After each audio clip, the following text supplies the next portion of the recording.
పిల్లలు ఈరోజు నేను ప్రీ స్కూల్ యాక్టివిటీస్ లో భాగంగా ఒక స్టోరీని తెలుగులో ఏమంటాము కథ చెప్పబోతున్నాను. కథ పేరు పిల్లలు యాంట్ అండ్ ద డవ్, చీమ మరియు పావురం అన్నమాట.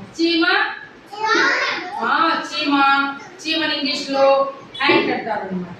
ఓకేనా? పావురాన్ని డవ్ అంటారు. ఓకేనా? చూసారా మీరు? చీమలు చూసారా మీరు? ఎట్లుంటాయి చీమలు? ఇంట్లో ఉంటాయి, మాండల్లో ఉంటాయి, నీళ్ళ పక్కలో ఉంటాయి, గట్టు పైన ఉంటాయి, చెరువుల పైన ఉంటాయి. తర్వాత ఇప్పుడు మన స్కూల్లో కూడా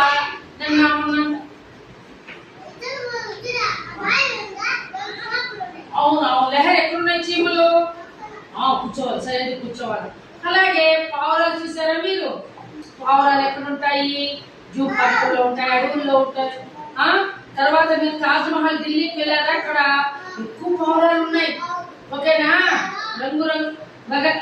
విజ్ఞాన్ రంగురంగుల పావురాలు ఉంటాయి అన్నమాట. ఓకేనా పిల్లలు? ఇప్పుడు కథ మనము నిశ్శబ్దంగా వినాలి. ఓకేనా? Long back an ant went to a stream to drink water. అంటే ఏమి? చాలా కాలం క్రితం ఒక చీమ నీరు త్రాగడానికి ఒక ప్రవాహం దగ్గరకు వెళ్ళింది. చీమకి చాలా దాహమైందనమాట. చీమ పిల్లలు దానికి దాహం ఎక్కువైపోయిందనమాట. అందుకని అది ఒక ప్రవాహం ఉంది కదా, ఆ ప్రవాహం మీరు కూడా ఇప్పుడు దాహం అయితే మనం ఏం చేస్తాము?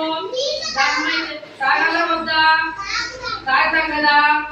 అట్లా చీమకు దాహము ఎక్కువైపోయిందంట. ఎక్కువైపోతే అప్పుడు అది చూడండి, లెహర్ దాహం ఎక్కువైపోయింది. నీళ్ళు తాగుతున్నారా లేదా? అట్లా ఆ యొక్క చీమకి దాహం ఎక్కువైపోతే అదేం చేసిందంటే ఒక ప్రవాహం, తెలుసు కదా, చెరువు నది ఉంటాయి కదా, బావి, ఇలాంటి నీళ్ళు ఎక్కువ ఉండే ప్రవాహం దగ్గరికి ఈ యొక్క చీమ వెళ్ళిందన్నమాట. వెళ్ళినప్పుడు accidentally he fell into the stream and started drowning. అంటే ఏమి? డ్రౌనింగ్ అంటే ఏమి? మునిగిపోవడం. అకస్మాత్తుగా అది ప్రమాదవశాత్తు ఆ ప్రవాహం అంటే అది ఇంకా మునిగిపోయింది అన్నమాట. అంటే పడిపోయి మునిగిపోయింది. ఓకేనా? అప్పుడు a dove sitting on the branch of a tree saw the drowning ant. He threw a leaf in the stream near the ant. చెట్టు పైన ఎప్పుడైతే పడిపోయింది చూడండి, అది నీళ్ళు తాగడానికి వెళ్ళినప్పుడు ప్రమాదవశాత్తు కాలు జారి ఆ నీటిలో పడిపోయింది. ఎవరు పిల్లలు? పడిపోయింది, మాట్లాడుతూ ఉంది, మునిగిపోయి చనిపోయే స్థాయికి వచ్చేసింది. అప్పుడు దీని పక్కలో ఒక మాన్ ఉంది. ఆ మాన్లో ఒక పావురము ఆ యొక్క చీమ పడిపోయింది చూసిందనమాట. చూసి పాపము ఎట్లయినా దాన్ని కాపాడాలని చెప్పి ఆ పావురం, మాన్లో ఉండే పావురము మెల్లగా ఒక ఆకు తీసి నీళ్ళలో వదిలిందనమాట. నీళ్ళలో వదిలినప్పుడు చూడండి, ఇది పావురం పైన, చెట్టు పైన ఉందా లేదా? ఇక్కడ పావురము ఉంది కదా, ఇది పావురం. ఇది ఒక ఆకని తీసి వేసిందనమాట. వేసినప్పుడు వెంటనే ఆ ఆకు పైకి ఆ చీమ వచ్చేసింది. The ant got on the leaf and started floating. అంటే ఏమి? చీమ చూడండి, ఆ కేసు లోపల చీమ మెల్లిగా వచ్చి ఆకు పైకి వచ్చేసింది.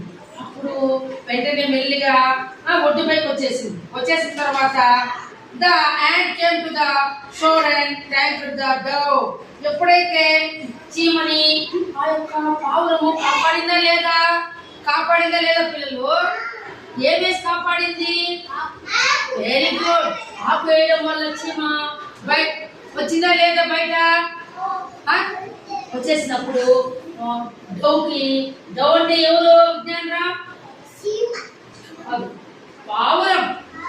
పావురంకి కృతజ్ఞతలు తెలిపింది. ఇప్పుడు మనం కూడా ఎవరైనా మనకు సహాయం చేస్తే థ్యాంక్స్ అంటామా లేదా? ఒకళ్ళు ఎవరైనా మీకు చాక్లెట్లు ఇస్తే థ్యాంక్స్ అంటామా లేదా? అట్లా ఈ యొక్క ఎవరు? చీమ దానికి పావురానికి కృతజ్ఞతలు తెలిపింది. నువ్వు నాకు చాలా సహాయం చేశావు, నేను నీళ్ళలో కొట్టుకొని వెళ్ళిపోయి ఉంటాను, నేను చనిపోయి ఉంటాను, నువ్వు నన్ను ఆకేసి నన్ను కాపాడవు, నేను ఈ మేలు ఎప్పటికీ నేను మర్చిపోలేను అని చీమ చెప్పిందంట పావురానికి. ఓకేనా?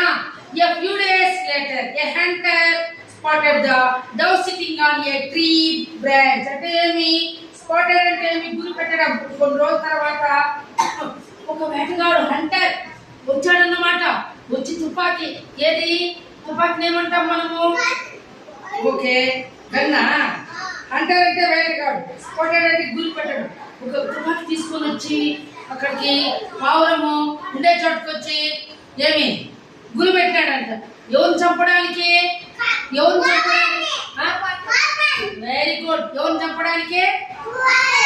పావురాన్ని.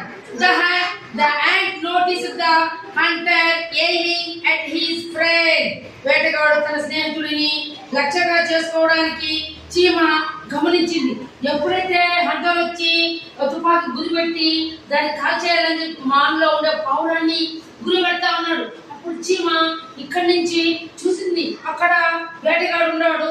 అయ్యో, తన స్నేహితుడు కదా పావురం, ఆ రోజు నేను నీళ్ళల్లో చనిపోతా ఉంటే ఆకేసి కాపాడింది. మనము ఆ రోజు కృతజ్ఞతలు కూడా చెప్పాము పావురానికి. ఈరోజు నా స్నేహితుడు అయినటువంటి ఆ యొక్క పావురాన్ని చంపడానికి వేటగాడు వచ్చాడు, గురి పెడుతున్నాడు. అయ్యో, ఎట్లయినా మనం తెలియజేయాలని చెప్పి ఈ యొక్క చీమ దాన్ని చెప్పడానికి పావురానికి ట్రై చేసింది. కానీ పావురం చూడలేదు. చూడకపోతే ఏమి, ఎట్లయినా అది దాన్ని కాపాడాలని అనుకునింది. ఎవరు? చీమ. ఎవరిని కాపాడాలనుకునింది? పావురం. Just then the ant got an idea. As the hunter was about to shoot, the ant strung him on his foot. అంటే అప్పుడే ఒక చీమకి ఆలోచన వచ్చిందంట. ఐడియా అంటే ఏమి? విజ్ఞానరామ్, ఐడియా అంటే ఏమి? ఆలోచన వచ్చింది. ఓ, మనమంతా చెప్పినా ఆ పావురానికి ఏమి వినిపించడం లేదు, ఇక్కడ వేటగాడు వచ్చి కాల్ చేస్తున్నాడు అని ఐడియా వచ్చిందంట. టక్కన పోయి అదేం చేసింది, వాటి పాదాన్ని, ఇక్కడ పాదం ఉంటుంది కదా, ఈ పాదాన్ని వచ్చి చీమ వచ్చి మెల్లిగా కూర్చో వచ్చి టక్కన కుట్టేసింది. ఎవరు? చీమ కుట్టేసింది అన్నమాట. చూడండి, చీమ ఆ యొక్క వేటగాన్ని కాలు పట్టి కుట్టేసింది అన్నమాట. అప్పుడు టక్కని అబ్బా అని వేటగాడు ఆ యొక్క తుపాకీని కిందకు వదిలేశాడనమాట. వదిలేసి కింద పడిపోయింది. అప్పుడు ఆ పావురముని కాల్చలేకపోయినాడు, గురి తప్పైపోయింది. ఎప్పుడైతే కాలు పట్టి పాదాన్ని టక్కని కొరికేసిందో చీమ అని తనకలాడిపోయినాడు. ఎవరు? వేటగాడు. ఓకేనా? తర్వాత the Hunter cried in pain and missed the shot. అంటే ఏమి, గురి తప్పైపోయింది. వేటగాడు నొప్పికి తనకలాడుతా ఉన్నాడంట, చీమ కట్ చేసిందని. The noise of the gun alerted the Dove and he flu అవే. తుపాకీ శబ్దంతో ఎప్పుడైతే విజ్ఞానరామ్, ఎప్పుడైతే తుపాకీ శబ్దము పైకి వెళ్ళిపోయింది, అనింది. అప్పుడు పావురు మాట్లాడటం చూసింది. అయ్యో, ఎవరు నన్ను చంపడానికి వచ్చాడని తుర్రని ఆ మాటల నుంచి పారిపోయింది అనమాట. ఎవరు? పావురం పరిగెత్తి వెళ్ళిపోయింది. The dove thanked the ant for saving his life. Both friends lived happily ever after the forest. తన ప్రాణాన్ని కాపాడినందుకు, ఎప్పుడైతే తన ప్రాణాన్ని కాపాడినందుకు చీమకొచ్చి థ్యాంక్స్ చెప్పింది. ఎవరు? పావురం. డవ్ ఎవరు? థ్యాంక్స్ చెప్పి కృతజ్ఞత చెప్పింది. నేను నీకు ఎప్పటికీ రుణపడి ఉంటాను, నన్ను ప్రాణం కాపాడావు. ఈ రోజు నేను మాన్లో ఉంటే చీమ నువ్వు పోయి ఆ యొక్క వేటగారి కాలు గురి తప్పైపోయింది, ఓకేనా అని చెప్పి ఇచ్చేసారనమాట. ఆ రోజు నుంచి మోరల్ అంటే ఏమి? మోరల్ అంటే ఏమి? మోరల్ అంటే ఏమన్నా? నీతి. ఏమి మోరల్ అంటే ఏమి? మోరల్ అంటే ఏమి? If you do good, good will come back to you. మీరు మంచి చేస్తే మంచి మీకు తిరిగి వస్తుంది. ఇందులో ఉన్నటువంటి నీతి మీరు కూడా ఎప్పుడైనా పిల్లలు మంచి చేయాలి, ఎవరికి చెడ్డ చేయకూడదు, ఓకేనా? Very good. ఈ కథ నచ్చింది, క్లాస్ గట్టిగా